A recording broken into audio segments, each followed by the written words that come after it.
The night was supposed to be quiet. The human outpost orbited a dim blue star far from any major trade route. Most species avoided this region because strange energy waves passed through it without warning. Humans, however, had learned to live with discomfort. That was why they were here. Ethan Cole sat on the edge of his narrow bunk, boots off, uniform jacket folded beside him. He was tired in a deep way that sleep did not always fix. The station's lights hummed softly, dimmed to night mode. Outside the small window, the star pulsed slowly like a tired heart. He had just started to relax when the door chimed. Ethan frowned. Visitors were rare this late. He stood and opened the door carefully. Standing there was Lyrian. She was not human. Her species, the Velari, looked almost fragile. Tall and slender, with pale silver skin and dark, reflective eyes, they were known across the galaxy for their intelligence and their fear. They avoided conflict at all costs. Many races thought them weak. Lyrian held herself stiffly as if every muscle was ready to run. "May I come in?" she asked softly. Ethan hesitated only a second before stepping aside. "Yeah, of course." She entered quickly and the door sealed behind her. Ethan noticed her hands were shaking. "You okay?" he asked. She nodded too fast. "Yes, I do not wish to be alone right now." That was unusual. Velari valued privacy. For one to seek company like this meant something was wrong. Ethan gestured to the small room. "Not much space, but you're welcome." Lyrian moved closer to the bed, her eyes scanning the walls, the ceiling, the door.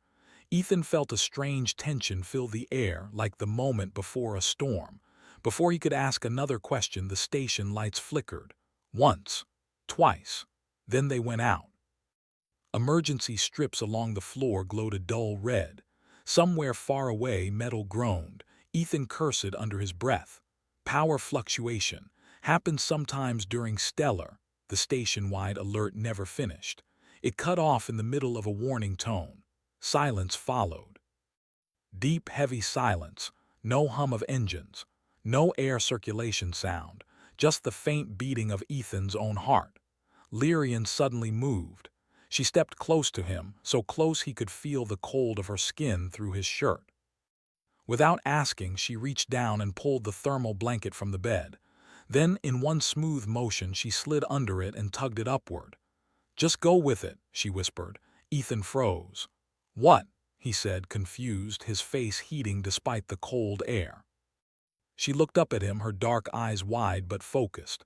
"Please, do not ask, just come here." Nothing about her voice was playful. There was fear there. Controlled, sharp fear. Ethan swallowed.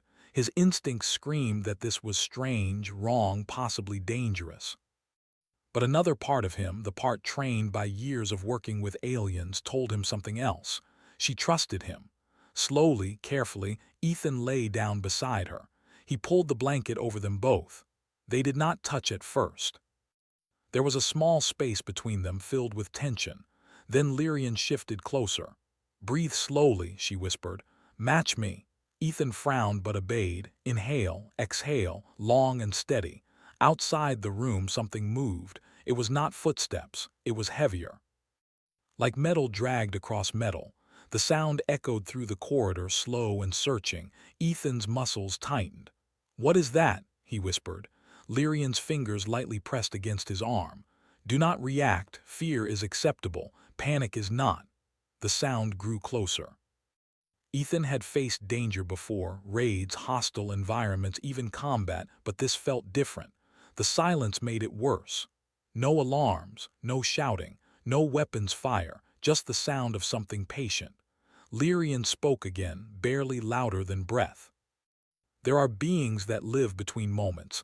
They are drawn to emotional spikes, aggression, terror, rage." Ethan's eyes widened slightly. "You're saying it can feel emotions?" "Yes," she said, "and humans are loud." That stung a little, but he understood. The dragging sound stopped outside his door. Ethan's heart pounded harder. He forced his breathing to stay slow. He thought of boring things, supply lists, training drills, the taste of instant coffee. Under the blanket, Lyrian pressed closer until their shoulders touched. Her body trembled once, then stilled. "There," she whispered. "That calm you do, hold it." The door did not open. Instead, the metal around it bent slightly as if something heavy leaned against it. Ethan felt pressure in his ears like a deep underwater dive. Images flickered at the edge of his vision, shadows that were not really there. He stayed still. Minutes passed, or seconds. Time felt strange. Then the pressure faded. The dragging sound moved away. Only when it was gone did Lyrian release a shaky breath. "You're safe," she said quietly. Ethan stared at the ceiling, his body slowly unlocking. "You picked my room on purpose." "Yes." "Why me?" She turned her head to look at him. In the dim red light, her eyes reflected like glass. "Because humans endure," she said. "You feel fear, but you do not surrender to it.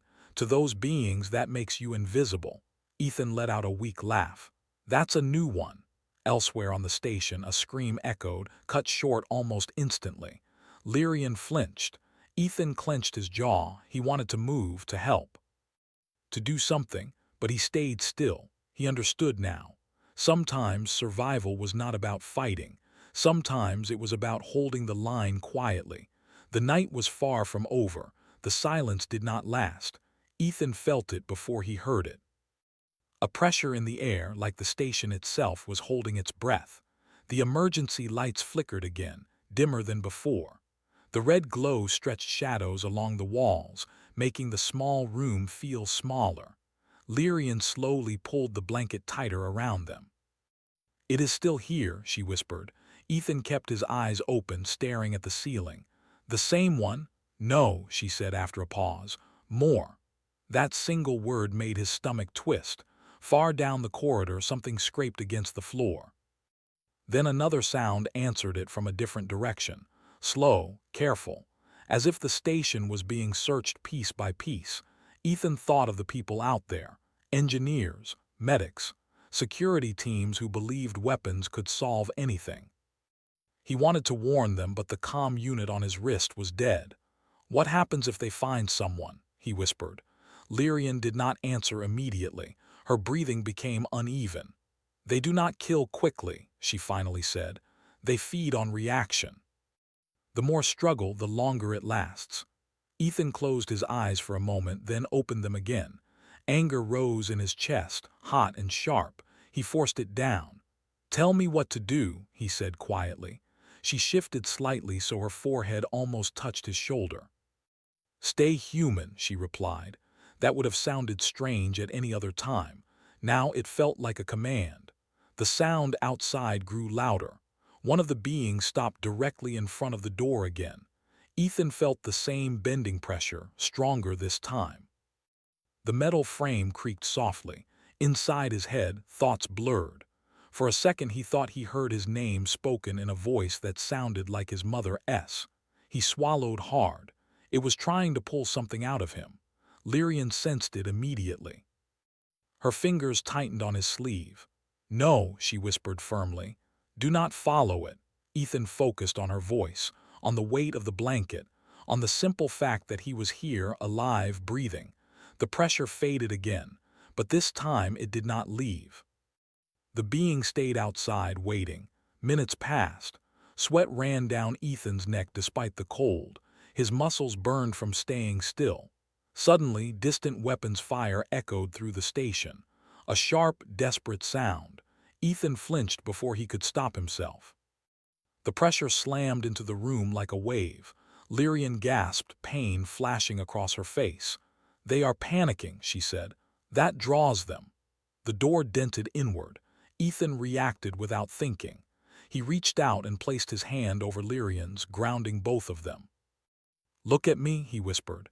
She hesitated, then turned her eyes to his. "Stay with me," he said. "Right here." His voice was steady, even though fear clawed at his chest. Years of human training, of holding it together when everything went wrong, took over. Slow breaths. Controlled thoughts. Focus. The pressure weakened. The dent in the door eased slightly. Lyrian stared at him in disbelief. "You are guiding me," she said. "Guess so," he replied softly. Outside, the being moved away again, frustrated. For the first time since the blackout, Lyrian allowed herself a small sound of relief, but it was short-lived. The station's internal speakers crackled. Static filled the room. Then a voice broke through, shaky and strained. "Anyone, this is command. If you can hear this, security has failed. Repeat, do not engage." The message cut out. Ethan sighed slowly. "They're learning the hard way." Lyrian lifted her head slightly. "They will not understand in time." "Then we help them," Ethan said. She looked at him sharply. "Leaving this room will kill you." "Staying won't save everyone else," he replied. For a long moment they stared at each other, two different species, two very different ideas of survival. Finally, Lyrian spoke.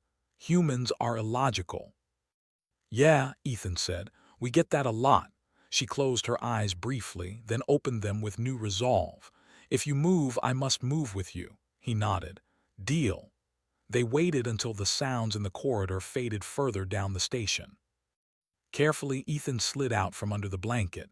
The cold air hit him immediately. Lyrian followed, her movements smooth but tense. The door opened with a soft hiss. The corridor was dark, lit only by emergency strips. Scratches marked the walls. A smear of dark fluid stained the floor near a junction. Ethan forced himself not to look too closely. They moved slowly, staying close to the walls. Every step was measured, every breath controlled. As they passed open doors, Ethan saw signs of panic: overturned furniture, dropped tools, personal items scattered where people had fled. Lyrian whispered directions. "The Central Commons, that is where emotions will gather." "And where the creatures will go," Ethan said. "Yes." They heard voices ahead. A small group huddled behind a barricade of storage crates, 3 aliens and 1 human security officer. The human had a rifle raised, finger tight on the trigger. Ethan stepped forward before Lyrian could stop him. "Easy," he said softly. "Don't shoot." The officer spun toward him, eyes wild. "Get back, they're out there." "I know," Ethan replied. "That's why you don't fire." The alien engineers stared at Lyrian in shock. "Velari," one whispered, "you should not be here." "She is exactly where she should be," Ethan said. A low vibration rolled through the floor. The creatures were coming, the officer's breathing quickened. "I can hear them." "Listen to me," Ethan said firmly. "Lower the weapon. Focus on breathing. Slow, like this." He demonstrated, exaggerated but calm. The officer hesitated, then slowly lowered the rifle. The vibration weakened. Lyrian stepped forward, her voice steady now. "You must remain calm. Fear feeds them. Humans can resist this better than you think. Follow him." Another vibration came, closer this time, but uncertain. The group followed Ethan's lead, breathing together. The air felt heavy, thick with tension. One of the engineers whimpered softly. The vibration spiked. Ethan turned to her gently. "Hey, you're okay. Stay with us." She nodded, gripping the crate, forcing herself to breathe. The vibration faded again. They had done it. The creatures passed them by. The officer stared at Ethan, all replacing fear. "What are you?" Ethan gave a tired smile. "Just human." Lyrian watched him closely, something like wonder in her eyes. Words spread quickly after that. Small groups learned to stay calm, to gather around humans, to follow their lead. Casualties slowed, then stopped. The creatures, confused and starving, began to withdraw. Hours later, power slowly returned. Lights flickered on across the station. Ethan finally sat down against a wall, exhaustion crashing over him. Lyrian sat beside him, her posture relaxed for the first time. "You changed the outcome," she said quietly. "We did," he corrected. She nodded. "Yes, we did." But deep inside, she knew something else. The galaxy had just learned a dangerous truth. Humans were not weak. They were shields, and the universe would never see them the same way again. The station did not celebrate when the lights returned. There was no cheering, no relief-filled laughter. Only quiet movement, soft voices, and the heavy feeling that comes after surviving something no one truly understands. Ethan stood near the central viewport, arms crossed, watching repair drones drift outside. The blue star still pulsed calmly, uncaring about what had happened inside the metal shell orbiting it. Around him, aliens moved carefully, as if loud sounds might bring the darkness back. Lyrian approached without sound. "Medical teams report no new losses," she said. Ethan nodded. "Good." She studied his face. His eyes were tired, his posture stiff with exhaustion, but his breathing was steady, human steady. "The Command Council has requested your presence," she added. "Mine?" Ethan asked, surprised. "Yes, and mine." They walked together through the corridors. Damage was everywhere: bent doors, scorched walls, empty rooms that would never be filled again. Ethan kept his gaze forward. He did not need to see more. The council chamber was full when they arrived. Representatives from 6 species sat in a wide circle. Some looked shaken, others looked curious. A few looked afraid. Ethan felt all eyes turned toward him. He stopped near the center, unsure what to do with his hands. The station commander, a tall, insect-like being named Kethra, spoke first. "Human Ethan Cole, step forward." Ethan did. "You disobeyed standing security protocols," Kethra said. "You instructed others to abandon weapons during an active threat." "Yes," Ethan replied simply. "Explain." Ethan took a slow breath. He felt the old instinct rise, the need to defend himself, to argue. He pushed it aside. "The enemy reacted to panic," he said. "Weapons caused panic. Comm made us invisible." Murmurs spread through the chamber. An armored delegate leaned forward. "That is not strategy, that is instinct." "Yes," Ethan agreed. "Human instinct." Lyrian stepped beside him. "And Velari knowledge," she added. "We sensed the threat, but only humans could resist it." Kethra's compound eyes focused on her. "You knew of these entities."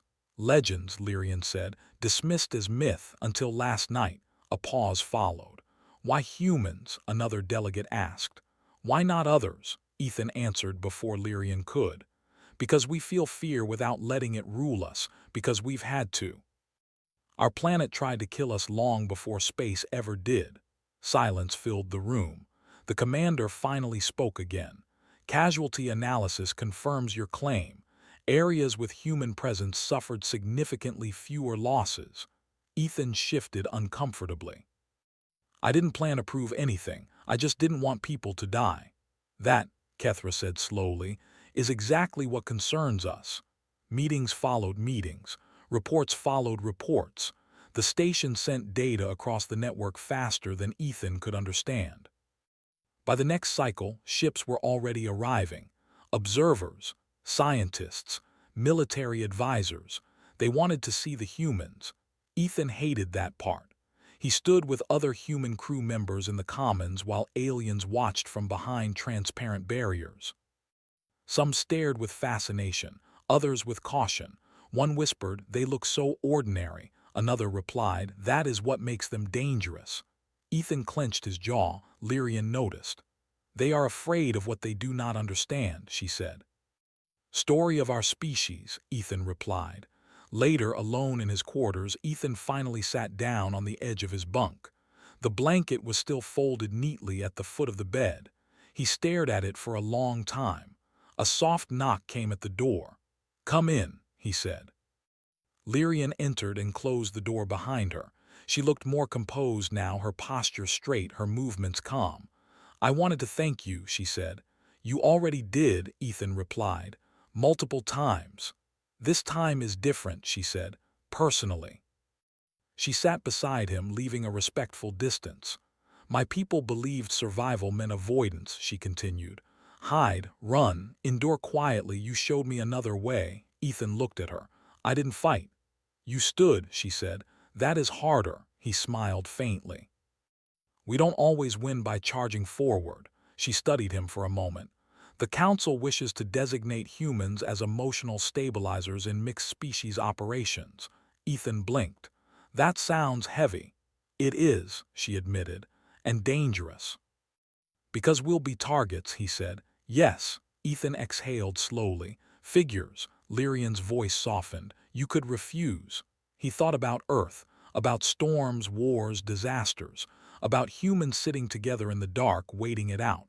"No," he said quietly. "If this helps people live, we'll do it." Her eyes shimmered slightly. "You say we," he shrugged. "That's how humans work." Days passed. Repairs continued. The station slowly returned to life, but something had changed. Aliens now paused when humans entered a room. Not out of disrespect, but attention. Some moved closer. Others watched breathing patterns, trying to copy them. Humans became anchors without trying to be. One evening, the station received a distress signal from a nearby relay outpost. Similar energy readings. Same type of threat. The council gathered quickly. Keth returned to Ethan. "We request human assistance." Ethan looked around at the other humans. Engineers, medics, crew members who had survived the night. No one spoke. They simply nodded. The rescue ship launched hours later. Ethan sat strapped into his seat, hands resting calmly on his legs. Lyrian sat across from him. "You are not afraid?" she asked. "I am," he answered honestly. "I just don't let it drive." She nodded slowly, committing the lesson to memory. The relay outpost was dark when they arrived. No response. No movement. Humans spread out in small groups, positioning themselves near alien teams. Not in front, not behind, beside. The entities appeared soon after, shadows folding out of nothing, pressure in the air. Aliens stiffened, humans breathed, the creatures hesitated, confused, starving, they drifted away, unable to feed. The outpost was saved with minimal loss. News spread across the network. Worlds listened. Doctrines changed. Humans were no longer seen as fragile newcomers, nor as warriors alone. They were something rarer, a species that could face the dark without becoming it. Weeks later, Ethan stood again by the viewport. This time, ships came and went freely. Trade resumed. Life continued. Lyrian joined him. "The council has made a final decision," she said. Ethan sighed. "Let me guess, more responsibility." "Yes," she replied, "but also protection. Humans will no longer stand alone." He looked at her. "And you?" "I have requested assignment alongside human units," she said. "If you will have me," Ethan smiled, warm and genuine. "Any time." Outside, the blue star pulsed on. The universe was still dangerous, still vast, still dark in many places. But now, when night fell, it knew something new. Humanity was awake, and it was not afraid to stay.